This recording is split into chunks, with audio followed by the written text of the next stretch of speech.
الحمد للہ وکفی وسلام علی عبادہ الذین اصطفی اما بعد فاعوذ باللہ من الشیطان الرجیم بسم اللہ الرحمن الرحیم اللہ لا الہ الا هو الحی القیوم لا تأخذہ سنۃ ولا نوم صدق اللہ العظیم وقد قال النبی صلی اللہ علیہ وسلم اللہم انی اسألک ایمانا یباشر قلبی الی آخر الحدیث او کما قال علیہ الصلاۃ والسلام اللہم صلی علی سیدنا محمد وعلی آل سیدنا محمد وبارک وسلم صلی اللہ علی النبی الامی صلی اللہ علی النبی الامی۔ واجب الاحترام بزرگوں، قابل قدر دینی ایمانی بھائیوں اور بہت ہی عزت و احترام کی مستحق دور بیٹھی سن رہی عزیز ماں اور بہنوں، میں نے آپ کے سامنے قرآن کریم کی ایک بہت مشہور آیت کا کچھ حصہ تلاوت کیا ہے جس کو آیت الکرسی کہا جاتا ہے۔ یہ بہت مشہور آیت ہے اور تقریباً ہر مسلمان مرد اور عورت کو یہ حفظ یاد ہوتی ہے، اور اس کی عظمت کو بیان کرتے ہوئے جناب محمد الرسول اللہ صلی اللہ علیہ وسلم نے فرمایا کہ یہ قرآن کریم کی سب سے عظیم الشان صورت ہے، اور آپ نے یہ بھی فرمایا کہ اگر کوئی شخص اس کو ہر نماز کے بعد پڑھے تو اس کے درمیان اور جنت کے درمیان صرف موت رکاوٹ ہوتی ہے، جیسے ہی انتقال ہوتا ہے اس صورت کی برکت سے وہ جنت میں داخل ہو جاتا ہے۔ اور اسی طرح آپ نے یہ بھی فرمایا کہ جو شخص اس کو رات کو اور صبح میں پڑھتا ہے تو اللہ تعالیٰ اس کی شیطان سے حفاظت فرماتے ہیں۔ اور کسی بھی صورت کی جو فضیلت بیان کی جاتی ہے، اللہ کے نبی صلی اللہ علیہ وسلم فضیلت بیان فرماتے ہیں، اس فضیلت میں اس کے مضمون کا بہت زیادہ دخل ہوتا ہے۔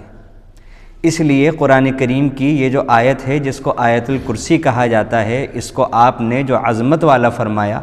سب سے زیادہ عظیم الشان ہونا فرمایا، تو اس کا اس کے مضمون کے ساتھ بہت گہرا تعلق ہے، اور وہ ظاہر ہے کہ اس والی آیت میں اللہ رب العزت کی ذات اور صفات کو بیان کیا گیا ہے۔ یوں تو قرآن کریم کی ہر آیت بہت عظیم ہے، لیکن جس آیت میں خود اللہ کے بارے میں بیان کیا گیا ہو تو اللہ سے بڑی تو کوئی چیز ہے نہیں، تو اس وجہ سے وہ آیت سب سے زیادہ عظیم الشان ہو جاتی ہے۔ لیکن افسوس ہے ہم اپنی حالت پر افسوس کریں اس بات پر کہ اتنی عظیم الشان آیتیں ہیں قرآن کریم کی، لیکن اس کے باوجود ہماری ساری زندگی گزر جاتی ہے لیکن ہم ان آیتوں کا مطلب نہیں سمجھتے، اور ہمیں کوئی دکھ بھی نہیں ہوتا، کوئی تکلیف بھی نہیں ہوتی، ہم کوئی اپنی کمی بھی نہیں سمجھتے کہ اگر ہم قرآن کریم کو نہیں سمجھتے تو یہ ہماری کوتاہی ہے یا کمی ہے۔ اگر انسان کسی بات کو کمی مان لیتا ہے تو اس کو دور کرنے کی کوشش بھی کرتا ہے، اور اگر وہ اس کو کمی ہی نہیں سمجھتا تو وہ چیز دور ہی نہیں ہوتی۔ میں بار تقریباً ہر ہفتے اس بات کو اسی لیے بیان کرتا ہوں کہ ہم لوگ آغاز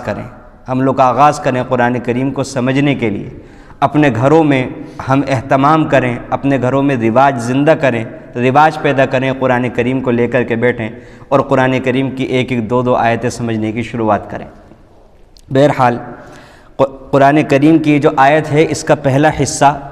اللہ تعالیٰ فرماتے ہیں اللہ لا الہ الا ہو، اللہ کے سوا کوئی معبود نہیں ہے، اللہ نہیں ہے کوئی معبود مگر وہی۔ اب یہ والی جو بات ہے کہ اللہ کے سوا کوئی معبود نہیں ہے، یہ ہم تمام مسلمان مانتے ہیں۔ اسلام کی خاصیت یہ ہے کہ اسلام کوئی بھی بات ڈنڈے کے زور سے نہیں منواتا، یعنی اسلام یہ نہیں کہتا کہ تم مسلمان کے گھر میں پیدا ہوئے ہو، تمہارے آباء و اجداد کہتے تھے اللہ کے سوا کوئی معبود نہیں ہے تو تم بھی مان لو۔ اسلام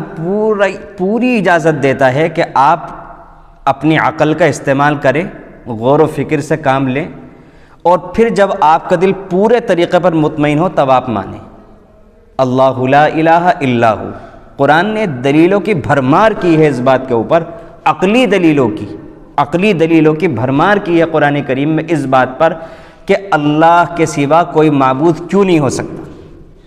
اور اللہ کے سوا معبود ماننا کسی اور کو یہ انتہائی درجے کی جہالت ہے، یہ ناقابل فہم عقیدہ ہے، اس وجہ سے نہیں کہ ہم مسلمان ہیں، بلکہ اس وجہ سے کہ اگر عقل کی کسوٹی پر اس کو پرکھیں گے تو یہ بات کھل کر سامنے آ جائے گی۔ وہ دلائل اللہ نے قرآن کریم میں بیان فرمائے ہیں۔ اللہ لا الہ الا ہو، اللہ کے سوا کوئی معبود نہیں ہے، اللہ کے سوا کوئی عبادت کے لائق نہیں ہے۔ جب ہم نے یہ کہا، اور کبھی کبھی تو اللہ تعالیٰ طاقت کے رہتے ہوئے بھی کمزوروں سے وہ کام دے لیتے ہیں کہ کمزوروں کو طاقتور پر غالب فرما دیتے ہیں۔ وہ جب کسی کام کے کرنے پر آتے ہیں تو ابابیل کا لشکر وہ ابراہہ کے لشکر کے اوپر بھیجا، اور پرندوں کی چوچو کچھ ہمیں اس وقت بہت مضبوطی کے ساتھ اس کیفیت اور اس یقین کو حاصل کرنے کی ہم کوشش کریں، توجہ کریں کہ بس جو کچھ ہے وہ اللہ کرے گا۔ اپنا ایمان مضبوط کرنے کی فکر کریں، اپنی نسلوں کا ایمان مضبوط کرنے کی فکر کریں، اور شرک کو سمجھیں اور سمجھائیں اپنے گھر والوں کو کہ کتنی جہالت والی بات ہے، یہ تو عقل میں ہی نہیں آتی بات، اور توحید کا عقیدہ بالکل عقل کے مطابق ہے۔ اور اگر کہیں ہمیں بات رکھنے کا موقع ملے تو یہ جو دلائل آپ کے سامنے عام فہم بیان ہوئے تو اس کو پوری ہمت کے ساتھ صاف طور پر بیان کریں، اور کسی بھی قسم کی مایوسی ہمارے دلوں کے اندر کسی بھی طرح سے نہیں آنی چاہیے، کسی بھی طرح سے مایوسی نہیں ہونی چاہیے۔ مایوسی کفر ہے، ایمان